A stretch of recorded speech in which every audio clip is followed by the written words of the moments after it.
各位朋友，歡迎嚟到越聽越順心。不知不覺間，深夜3點鐘嘅滴答聲變成了好多老人家最害怕聽到嘅聲音。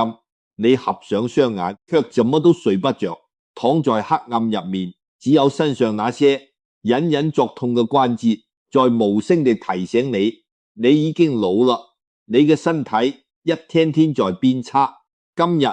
想請大家同我一齊在心裏回想一下，上一次你認認真真咁看一眼鏡子入面嘅自己係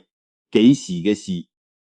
看着那些不知何時爬滿眼角嘅皺紋，看着一天天變稀疏、變灰白嘅頭髮，你內心深處係咪會突然升起一種無邊無際嘅驚恐同焦慮？你開始害怕生病，每次去醫院看病或者去拿體檢報告嘅時候，你企喺冷冰冰嘅走廊入面，手心出汗，雙腳發軟，生怕那張薄薄嘅紙上寫着什麼無法治癒嘅重病。你唔係怕死，你真正害怕嘅係自己有一天會突然癱瘓，會生活無法自理，會變成躺在床上需要人伺候嘅廢人，從而成為仔女一世都甩唔掉嘅沉重負擔。退休之後，你發現自己嘅體能大不如前，記性越嚟越差，甚至連行多2步路都氣喘吁吁。呢一刻，你內心先會升起一種深深嘅無用感。我係咪已經老了？變成了一個被這社會、被這個家庭淘汰嘅無用之人。這種對生病、衰老同死亡嘅恐懼，就像是一層厚厚嘅陰霾，死死籠罩着無數中老年朋友嘅晚年生活。為了幫大家解開呢個關於肉體衰老同生病嘅終極心結，今日等我哋一齊重溫傳奇國學大師岑日飛先生生前嘅故事。岑日飛先生在20歲最絢爛、最意氣風發嘅黃金年紀，突然遭遇嘅一場毀滅性嘅大病，他嘅下半身永久癱瘓，餘生都只能在輪椅上度過。面對世上最絕望、最黑暗嘅人生低谷，岑日飛先生卻憑着驚人嘅毅力，竟然已經數十年。他用大半生身體受限、靈魂非常嘅傳奇經歷，向我們證明了肉體可以衰老，但心靈可以擁有絕對嘅自由。在易經嘅大智慧中，有一卦專門用嚟開示我們如何面對身體嘅侵蝕、老化與衰退，那就是易經第23卦剝卦山地剝。剝卦嘅大智慧一早提示過我們，天道剝落乾坤有常，肉體嘅衰老同剝落是自然界不可違背嘅規律。但係易經剝卦在最黑暗嘅深淵裏，卻留下了一棵最甜美、永遠不會腐爛嘅碩果。只要你學識守住這棵碩果，你就會發現肉體老去不過是自然嘅更替，你嘅晚年依然可以活得通透、神清氣爽。聽到呢度，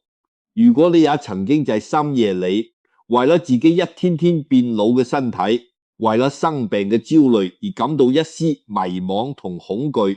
不妨先點個讚，等平台將呢份溫和治癒嘅大智慧推薦給更多在深夜裏失眠焦慮嘅老友記。同時也歡迎喺評論區留低你最真實嘅想法。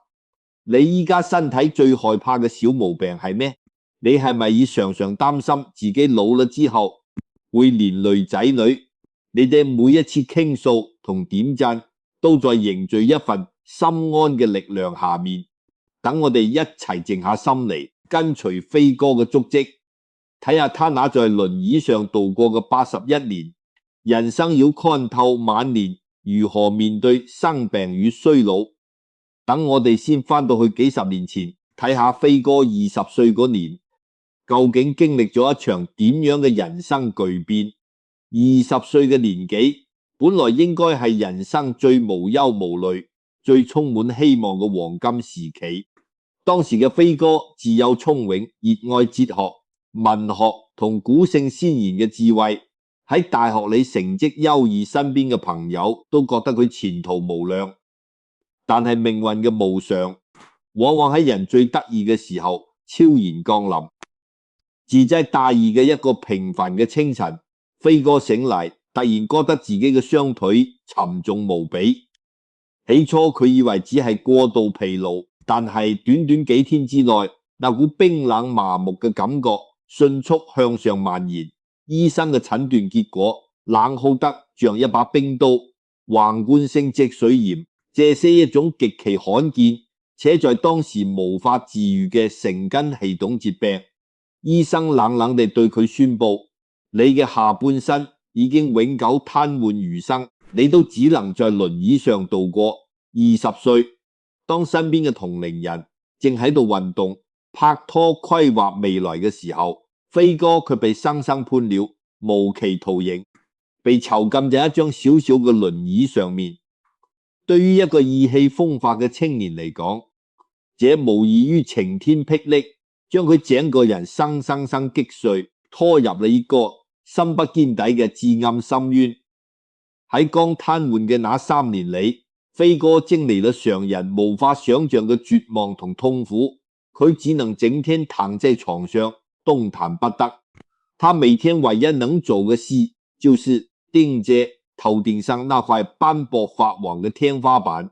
天花板上那些交錯嘅裂縫被他用目光描摹了千百遍，每一條裂縫走向哪裏，他都清清楚楚。這3年，佢不僅忍受咗肉體上嘅痛苦，更要面對內心深處那種無能為力嘅憤怒。佢無數次問天問命運：點解係我？點解偏偏係我？我做錯咗啲咩，要受咁樣嘅懲罰？在極度嘅痛苦中，飛哥曾經想過放棄，甚至覺得自己活着自私嘅累贅。這就是易經卜卦所展示嘅人生最極端嘅剝落階段。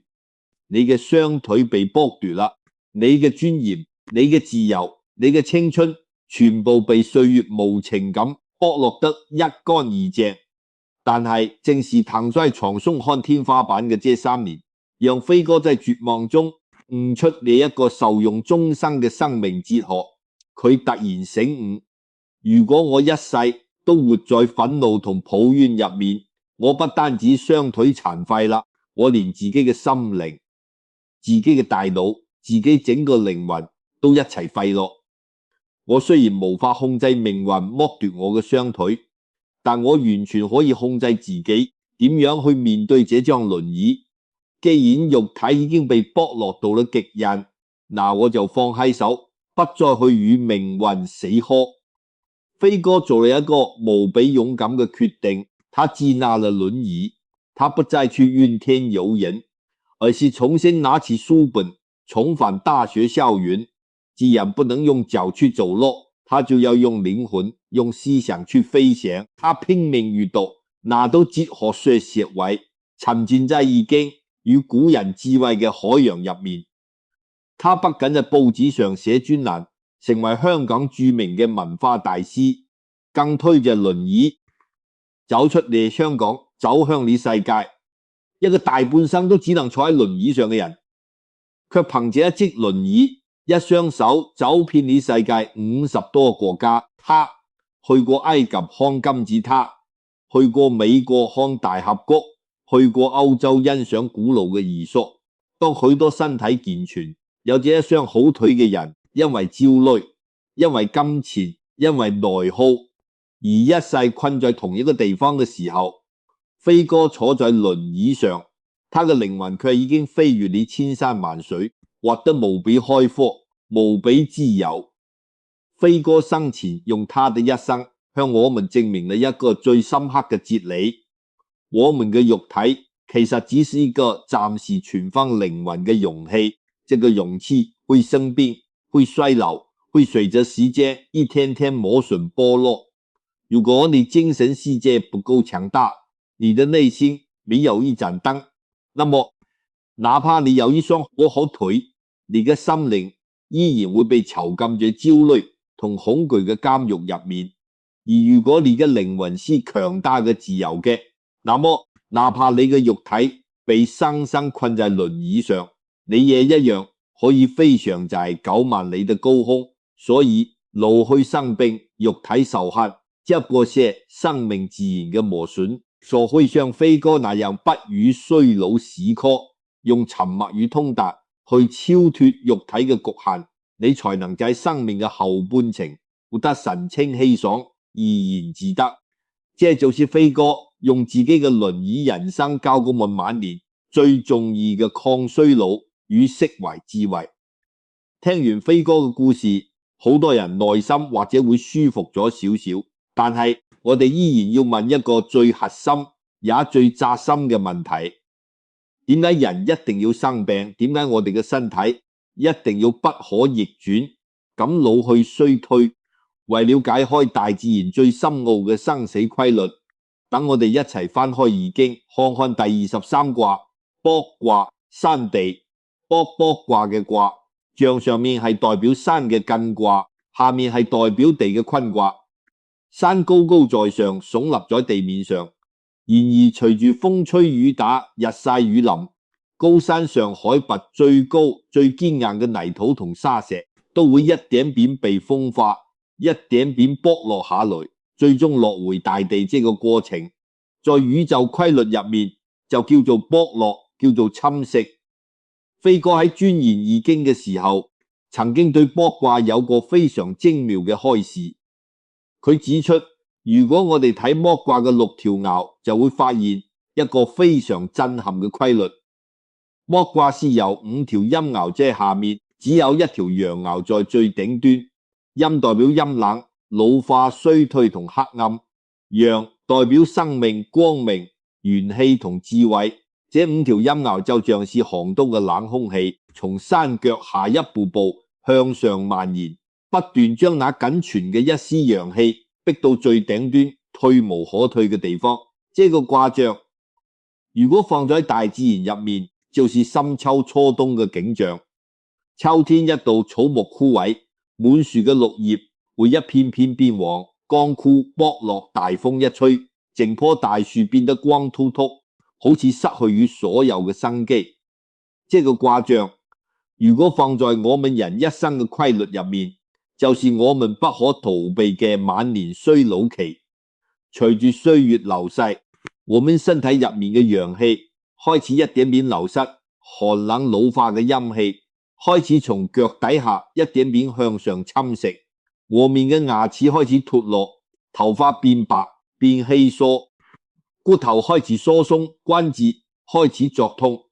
記憶力也一天天在衰退。這就是生命大自然嘅卜卦階段。好多老人家在面對這個階段時，內心會充滿了絕望與焦慮，他們會拼命去吃藥、去美容、去與衰老對抗，試圖留住青春。但係易經用山地剝這個卦象告訴我們，天道淵洪，四季更替，這是不以人嘅意志為轉移嘅必然規律。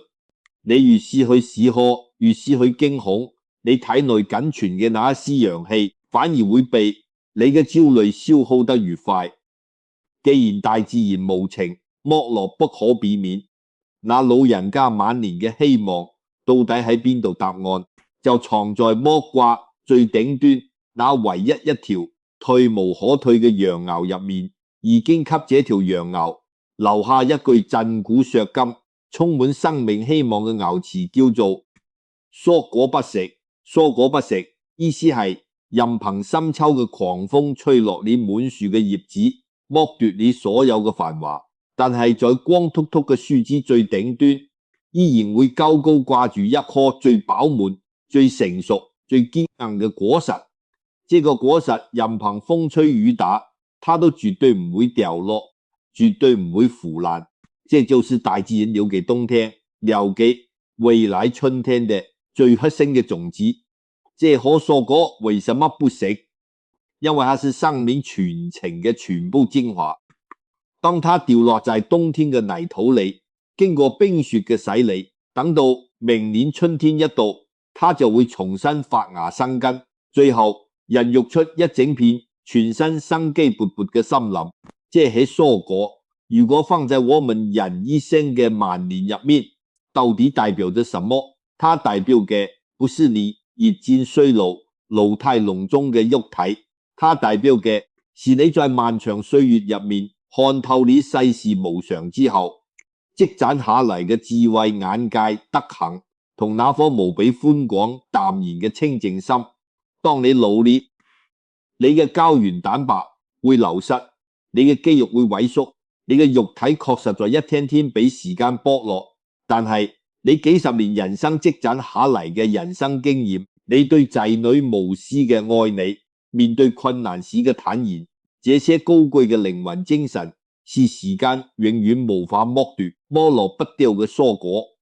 這顆蔬果就是你晚年最核心嘅元氣，是你生命尊嚴嘅種子，已經剝掛。接着有一句牛詞：君子得魚，小人剝鱸。魚代表馬車，承載與敬重路，代表遮風擋雨嘅草屋。已經用這句話告誡世人，真正有智慧嘅長者，在晚年不會去與衰老死磕，他們會學會放手，不再去焦結肉體嘅失去，而是默默去滋養心靈裏那顆最珍貴嘅碩果，因為他們有智慧，有清淨心，仔女和身邊嘅人會打心底裏敬重他，這就叫做得魚。晚年會像坐在溫暖嘅馬車上一樣，被全家人情栽愛戴，而愚蠢看不透規律嘅人，在晚年會因為恐懼衰老、害怕得病，而整天活在驚恐、抱怨同嬲怒入面。他們拼命折騰自己，內耗家人，這就叫做剝鱸，親手拆掉自己和家庭遮風擋雨嘅草屋，最後落得眾叛親離，晚景最淒涼。所以即刻看透他肉體嘅老去，不過是天地自然嘅落葉更替，受住你心中那顆不曾剝落嘅智慧蔬果，做一個靈魂自由、越老越香嘅長者。這才是醫堅卜卦，聊給全天下所有老人家最頂級、最溫暖嘅抗衰老與自保智慧。聽完卜卦碩果不食嘅智慧，可能好多老人家心入面依然會有一個轉唔過彎嘅結。道理我雖然明白，但係當關節真係痛，體檢報告真係有紅字嘅時候，我點可能唔驚驚？本來就是人嘅本能啊！針對呢種無處不在嘅疾病焦慮，等我哋一齊聊聊晚年養生最核心，但也是最多人踩坑嘅大馬物，那就是養生先養心，心不病身不衰。你可能會喺無數個老人家嘅屋企入面睇到咁樣嘅場景，客廳嘅茶几上、床頭櫃上擺滿了五顏六色嘅藥樽同保健品。你第一件事唔係去刷牙刷臉，而係先拿個小藥盒，數住要吞下5、6粒不同嘅藥丸，每隔2個鐘頭就要量一次血壓。如果今日嘅血壓高咗5毫米汞柱，或者心跳快咗幾下，內心就會瞬間一緊，開始胡思亂想。糟糕，我係咪血壓又失控啦？我會唔會突然中風？我會唔會連累仔女？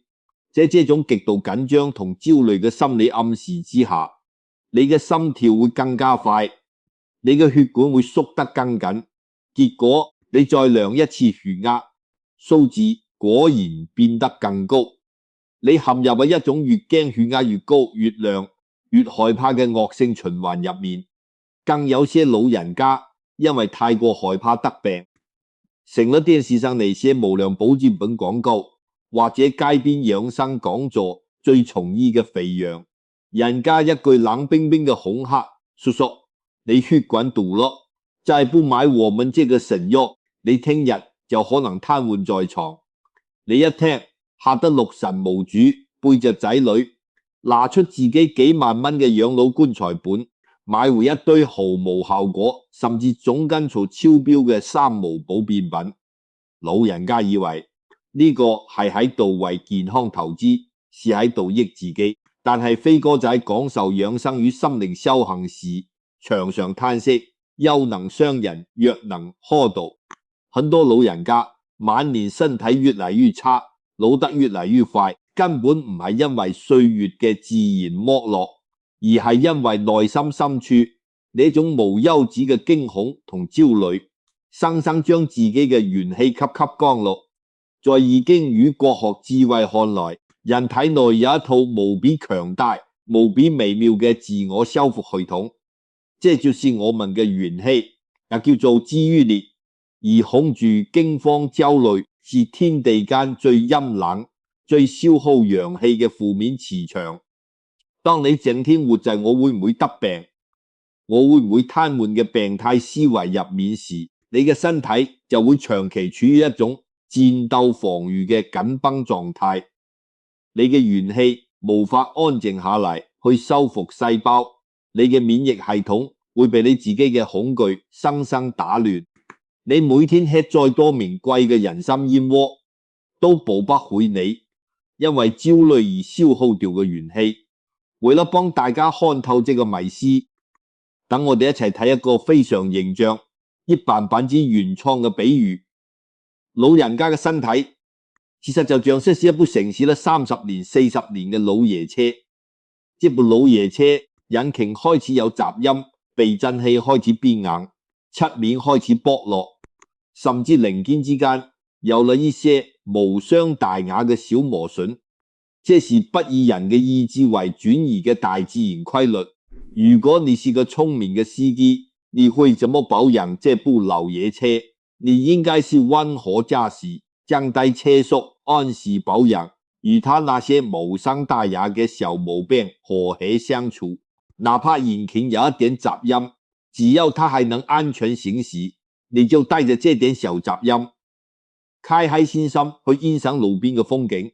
這在醫學上叫做帶病延年。但係很多害怕生病、害怕衰老嘅老人家是怎麼對待這部老爺車嘅？他們一看到儀表板上有個小燈亮了，或者車身有一點小雜音，就嚇得魂飛魄散。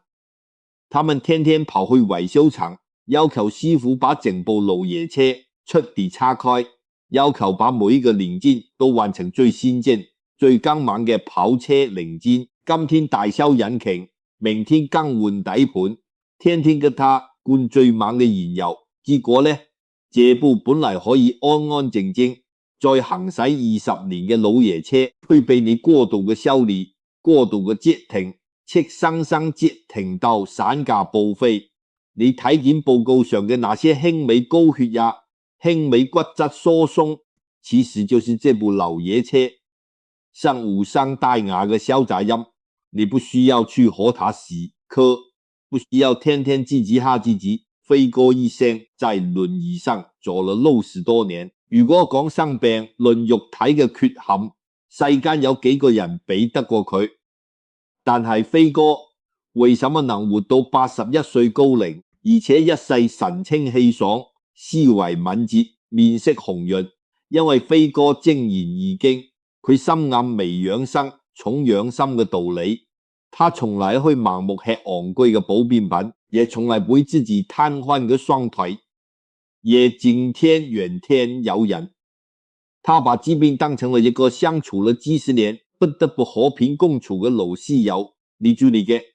我過我嘅。他每天靜坐研讀古書，保持內心世界嘅無比平靜與開闊。他用靈魂嘅陽光去溫暖、去滋養那具已經殘缺不全嘅肉體。正是這份高貴嘅平靜與接納，讓飛哥體內嘅元氣得以在無比安全和諧嘅磁場中運行，最終成就了他在輪椅上開出嘅最燦爛嘅生命之花。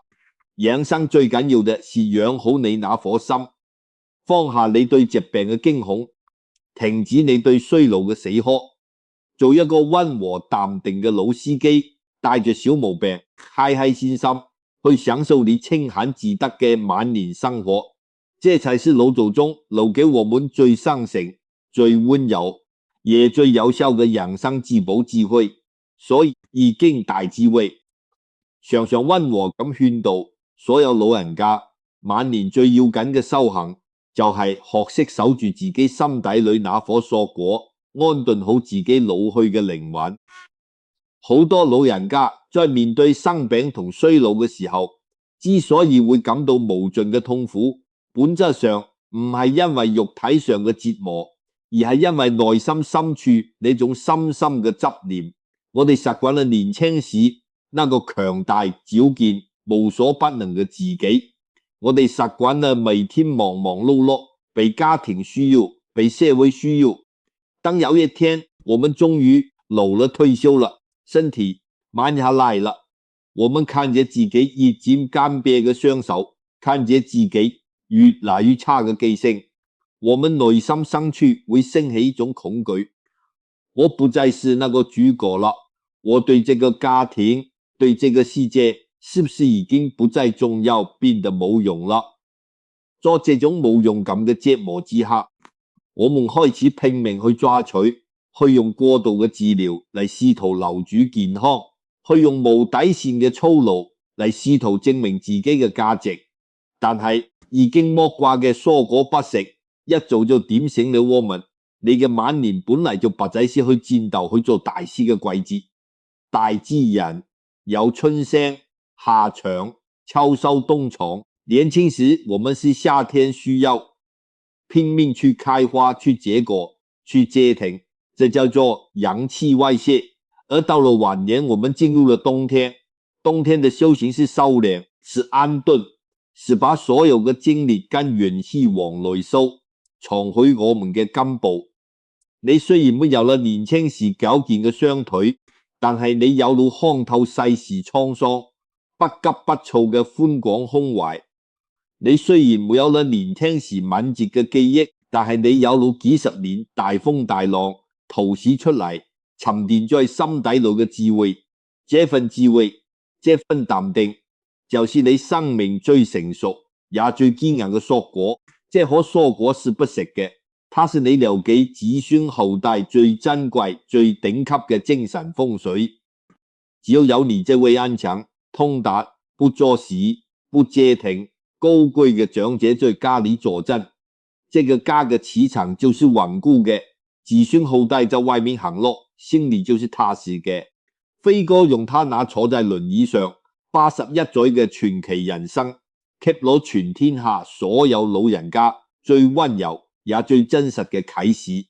他雖然一生肉體嚴重受輕，但他從來沒有把自己當成一個廢人。他將自己嘅晚年完全安頓在古人智慧嘅海洋入面，活得無比開闊，無比通透。飛哥在佢人生最後嘅專欄文章入面寫低過5個字，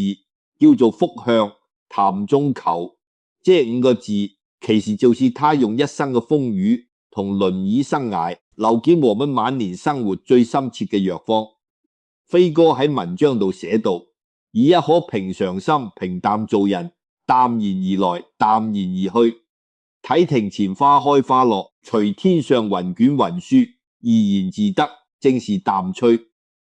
這段充滿智慧嘅話，其實就是對我哋晚年親子關係同健康修行最好嘅指引。晚年生活最高級嘅智慧就是一個淡字，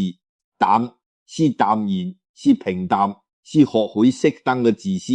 把自己嘅健康快樂與清淨放在第一位。當你不再試圖去控制仔女，不再去為家庭嘅瑣事而焦慮，不再去為體檢報告上無傷大雅嘅數字而自己嚇自己。你每天安安靜靜、開開朗朗咁過自己嘅日子，去喝一杯淡淡嘅清茶，去親近大自然嘅雲捲雲舒，學會適當地扮糊塗，不爭對錯，學會守住嘴，不嘮叨，不抱怨。你會發現你內心嘅委屈與恐懼會徹底消失，取而代之嘅是一份無比寬廣祥和嘅晚年氣場。這種安詳樂觀明亮嘅磁場才是家庭最好嘅風水。你嘅自重自愛與明朗，你體內那顆不曾剝落越來越香嘅智慧蔬果，才是你留給子孫後代最頂級最深厚嘅福報。辛苦了一世嘅老人家，你已經做得足夠好，你已經跑完了你該跑嘅路，完成了你該盡嘅責任。接下來嘅時光是天意留給你自己，好好為自己活一次嘅黃金歲月，放下執念，放開手。今晚關上房門，安安靜靜、安安穩穩咁睡一覺，守住你晚年嘅清靜，你嘅晚年生活一定會越過越順心。感謝大家在耳邊相伴，越聽越順心。我哋下期再見。